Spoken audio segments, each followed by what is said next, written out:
Hello everyone, तो कैसे हो। आज हम एक्सप्लेन करने जा रहे हैं banish from the heroes party का सीज़न 2 एपिसोड 4। और जिन लोगों ने अभी तक हमें सब्सक्राइब नहीं किया है प्लीज़ सब्सक्राइब कर ले और वीडियो को शेयर भी कर दे ताकि आपका भाई आगे और भी वीडियोस बनाते रहे। तो अब चलते हैं एक्सप्लेनेशन की ओर। एपिसोड के स्टार्टिंग में इन दोनों को दिखाया जाता है, उन्हें वह एयरशिप मिल जाता है। वह एयरशिप जंगल में छुपाया होता है।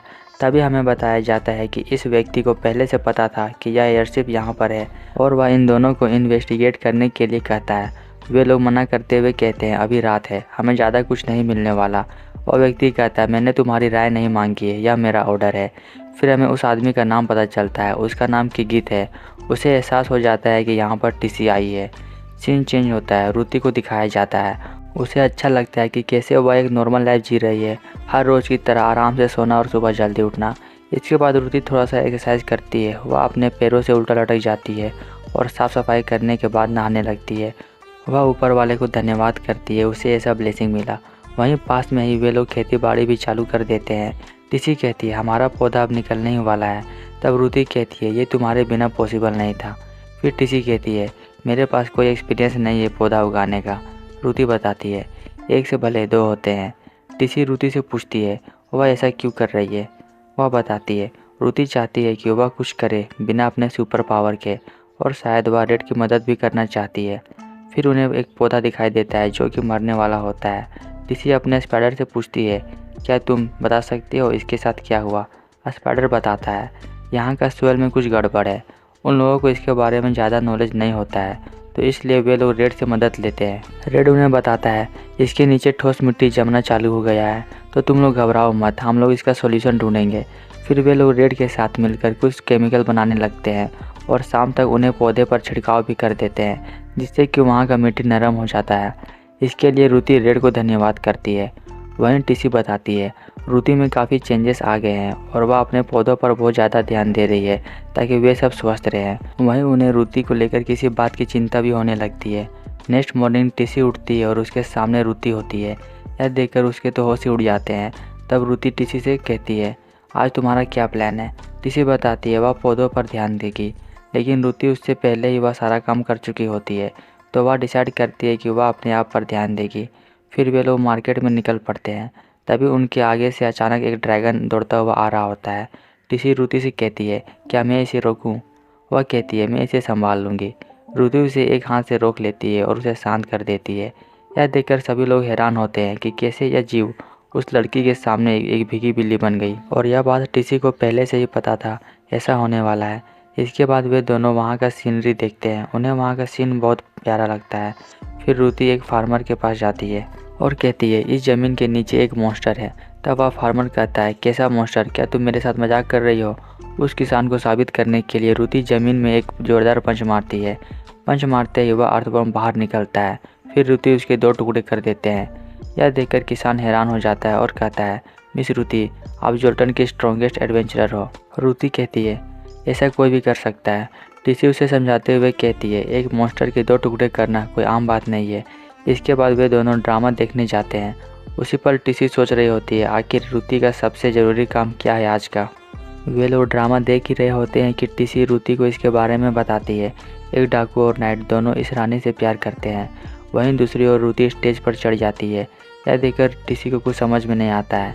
रुति उस नाइट से कहती है अपना तलवार फेंक दो, वह श्रापित है। फिर वह नाइट कहता है कभी नहीं, जब से ये तलवार मेरे हाथ में है तब से मेरी एक्टिंग काफ़ी सुधर गई है, और वह तलवार उसे काबू कर लेता है। रुति बताती है वह पास के ही एडवेंचरर है और वह उसे ख़त्म करेगी। यह देखते हुए वह रानी कहती है यह ड्रामा अभी ख़त्म नहीं हुआ है, और रुति की तरफ वह तलवार फेंकती है। रानी कहती है मेरे प्रेमी को बचाओ। फिर उन दोनों में ड्रामा चालू हो जाता है। यह देखकर टिसी कहती है इस ड्रामे को लोग कभी नहीं भूल पाएंगे। रात हो जाती है। वे लोग एक दुकान में बैठकर खाने का वेट करते हैं। तभी हमें पता चलता है कि रुति ने उस प्ले के बाद काफ़ी सारे लोगों को अपना ऑटोग्राफ दिया है, लेकिन रुति ऐसा करना नहीं चाहती थी। असल में उसको आज कुछ और करने का प्लान था। टिसी पूछती है तुम्हारा क्या प्लान था। रुति कहती है दिन अभी बाकी है, और टिसी को घूरने लगती है। तब उसे बड़ा अजीब लगता है। अंत में रुति बताती है वह टिसी का ध्यान रखना चाहती थी या फिर उसको अपना पूरा समय देना चाहती थी एक नॉर्मल पर्सन की तरह, लेकिन वह फेल हो गई। इस बात पर टिसी कहती है तुमने अच्छा कोशिश किया। अगले सीन में हमें इन्हें दिखाया जाता है। तभी वहाँ पर किगित आता है। वह उनसे पूछता है तुम लोग क्या कर रहे हो। वे लोग बताते हैं वे लोग एयरशिप के बारे में इन्वेस्टिगेट कर रहे हैं और रिपोर्ट बना रहे हैं। किगित उनका रिपोर्ट देखता है और कहता है इसमें से टीसी का नाम हटाओ। वे लोग कहते हैं हम नहीं हटा सकते क्योंकि ये एयरशिप शायद रुति का हो सकता है, और वे लोग नहीं मानते हैं। तब किगित उन दोनों को मार देता है। फिर वो एक रिपोर्ट बनाता है जिसमें टीसी का जिक्र नहीं होता है और एक कौवा को बुलाकर वह मैसेज कहीं और भेज देता है। इसके बाद वहाँ पर टीसी आती है। उसे पता चल जाता है कि किगित वहाँ पर है। असल में किगित और टीसी बचपन में एक साथ ट्रेनिंग किया करते थे। किगित कहता है पुरानी यादें ताज़ा हो गई। टीसी कहती है मुझे पता है तुम्हें कैसे हैंडल करना चाहिए। किगित कहता है मुझे अच्छा लगा कि तुम मेरे खून की प्यासी हो। फिर किगित उसे ऑफ़र देता है अपने साथ आने के लिए और वह टीसी को अपना राइट हैंड बनाना चाहता है। टीसी पूछती है तुम्हारे साथी कहाँ गए। किगित बताता है वह उन्हें मार दिया क्योंकि वे लोग उसकी और टीसी के बैटल के बीच आ रहे थे। अंत में किगित कहता है मैं तुम्हें दिखाऊंगा असली असैसिन कौन है। यह कहते ही किगित टीसी पर अटैक करता है लेकिन वह बच जाती है। इसके बाद टीसी उसके आँख में अटैक करती है जिससे कि उसके आँख पर कट लग जाता है। किगित सिक्के जैसे कुछ चीज़ निकालता है और वह बम की तरह फटता है। किगित कहता है अब तुम कैसे बचोगी इनसे। अगर टीसी इन्हें डोज करेगी तो यह एयरशिप नहीं बचेगा, और उनके मास्टर ने यह अटैक करने से मना किया था क्योंकि इनसे दूसरों की जान भी जा सकती है। किगित कहता है मैं एक असैसिन हूँ तो जो चाहे वो इसके लिए यूज़ कर सकता हूँ। इसी के कारण किगित को असैसिन ग्रुप से निकाला गया था। फिर किगित एक के बाद एक बम उसकी तरफ फेंकता है। टीसी उन सभी को काटते जाती है और कहती है ये ऐसे ख़त्म नहीं हो सकता। इसके बाद वह किगित के पीछे जाती है और उसे चाकू मार देती है। किगित नीचे गिर जाता है। टीसी कहती है तुम्हारी आखिरी इच्छा क्या है। वह कहता है मुझे मत मारो। फिर वह बताता है कि वह कार्डिनल का आदमी है। यह सुनकर टीसी को हैरानी होती है कि कोई भी व्यक्ति अपने क्लाइंट का नाम नहीं बताता है। फिर किगित कहता है तुम्हें और जानना है मैं सब कुछ बताऊंगा, बस मेरी जान बचा लो।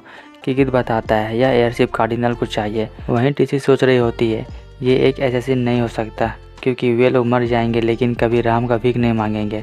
फिर किगित अपना दम तोड़ देता है।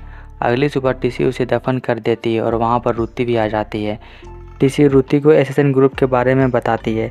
जैसा लोग समझते हैं वैसा नहीं है। अगर तुम्हारा मन हो तभी तुम काम पर जाओ वरना मत जाओ। यहाँ तक ही नहीं बल्कि तुम रिटायरमेंट भी ले सकती हो।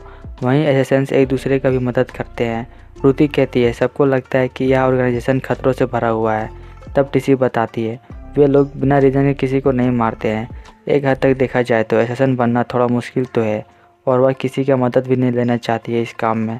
तब रुति कहती है इसलिए तू मुझे कुछ नहीं बता रही थी। टीसी कहती है तुमने ही कहा था तुम्हें एक नॉर्मल लाइफ चाहिए जोल्टन में, तो मैं कैसे बताती। दूसरी तरफ टीसी इस काम को नहीं छोड़ सकती। रुति बताती है वह असैसिन रहे या ना रहे लेकिन वह उसकी दोस्त है और उसे कोई फ़र्क नहीं पड़ता वह कैसी है, वह भी एक नॉर्मल लाइफ जी सकती है रुति की तरह। यह बात सुनकर टीसी रोने लगती है। सीन चेंज होता है। कार्डिनल को किगित का मैसेज मिलता है लेकिन उसमें एयरशिप के बारे में एग्जैक्ट लोकेशन नहीं होता है। फिर भी कार्डिनल को यह खबर अच्छी लगती है क्योंकि उसे तो प्रूव हो गया है एयरशिप असली में है। फिर वह अपने सर्वेंट से कहता है वैन को तुरंत बुलाओ, और दूसरे पल कहता है छोड़ दो मैं उसे खुद बुलाऊंगा। सर्वेंट कहता है आपको खुद जाने की कोई ज़रूरत नहीं है। तब कार्डिनल बताता है वह वैन से मिलेगा और उधर से ही जोल्टन के लिए निकल पड़ेगा। फिर हमें वैन को दिखाया जाता है। उसके साथ एस्टा और चर्च के लोग होते हैं। एस्टा कहती है हमें अब रुक जाना चाहिए। वैन पूछता है क्यों। एस्टा बताती है हमारे साथी को आगे लड़ने में दिक्कत आ रही है। वैन उनकी फिक्र नहीं करता है, बस अपने बारे में सोचता है। तभी उधर से कार्डिनल का मैसेज आता है। तब वैन कहता है चलो अब असली बैटल शुरू होने वाला है। वहीं एस्टा उससे पूछती है क्या तुम अपने साथियों से कुछ नहीं कहना चाहोगे। वैन बताता है जो एक हीरो होता है वह पीछे नहीं देखता है, वह केवल आगे की ओर बढ़ता है चाहे कुछ भी हो जाए। इसी के साथ यह एपिसोड यहीं पे ख़त्म होता है।